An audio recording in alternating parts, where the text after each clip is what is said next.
In the land of Canaan, centuries after the Israelites had entered the Promised Land, the people of Israel once again found themselves in a dire situation. They had strayed from God, worshiping idols and ignoring the commandments given to them.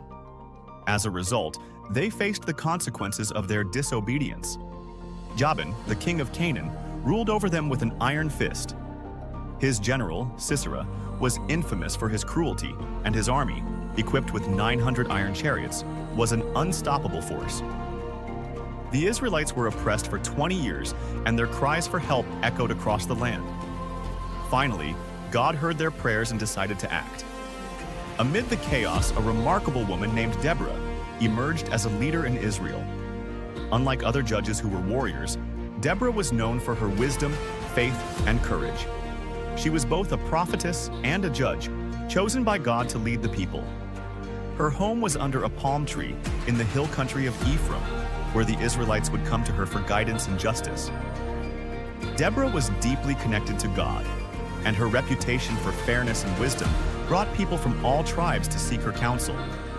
Despite the challenges facing her nation, Deborah remained steadfast in her faith, knowing that God would provide a way out of their suffering.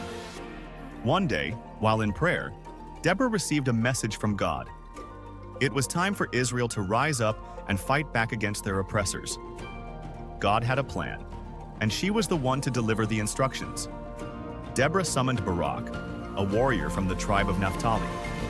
When he arrived, she delivered a powerful message.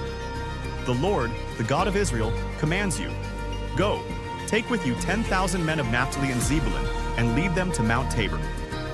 There, I will lure Sisera, the commander of Jabin's army, with his chariots and troops to the Kishon River and give him into your hands." Barak was a skilled warrior, but he hesitated. The thought of facing Sisera's iron chariots was daunting. Finally, he said, "If you go with me, I will go. But if you won't go with me, I won't go." Deborah's response was firm and prophetic. "I will surely go with you.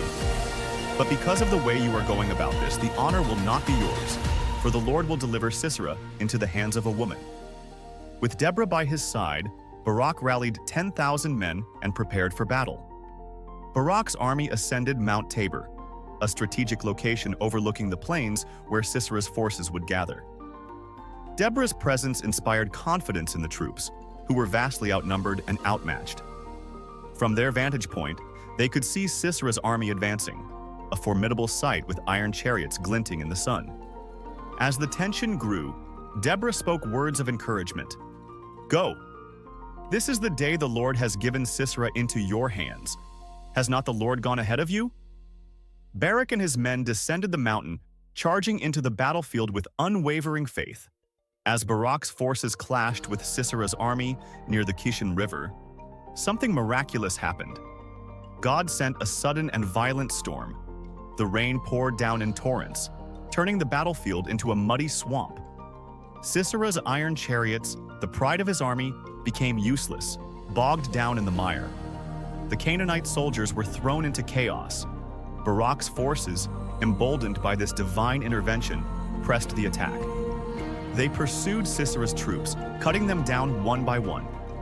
Sisera himself abandoned his chariot and fled on foot, desperate to escape the wrath of Israel's God. Sisera stumbled into the camp of Heber the Kenite, an ally of King Jabin. He found refuge in the tent of Jael, Heber's wife. Exhausted and desperate, Sisera sought shelter and safety. Jael welcomed him with apparent hospitality, offering him milk to drink and a blanket to rest. As Sisera fell into a deep sleep, Jael acted decisively. She took a tent peg and a hammer, and with incredible courage, drove the peg through Sisera's temple, killing him instantly. The once mighty commander of the Canaanite army was no more. When Barak arrived in pursuit, Jael went out to meet him and said, "Come, and I will show you the man you are looking for." Inside the tent, Barak saw Sisera dead, just as Deborah had prophesied. With Sisera defeated, the tide turned in Israel's favor. They overthrew Jabin, the king of Canaan, and gained their freedom. Deborah and Barak led the people in a song of victory, praising God for his mighty deliverance. Their song celebrated the bravery of Jael, the faithfulness of Barak, and the divine power of the Lord. The lyrics echoed across the land, inspiring generations to remember the importance of trusting in God, even in the face of impossible odds. For 40 years, the land of Israel enjoyed peace, thanks to the leadership of Deborah and the courage of those who followed God's call. Deborah's story is a testament to the power of faith, courage, and obedience. She showed that leadership is not about strength or position, but about trusting God's plan and inspiring others to do the same. In a time of despair, Deborah rose as a beacon of hope, reminding us that God can use anyone, man or woman, strong or weak, to achieve his purposes.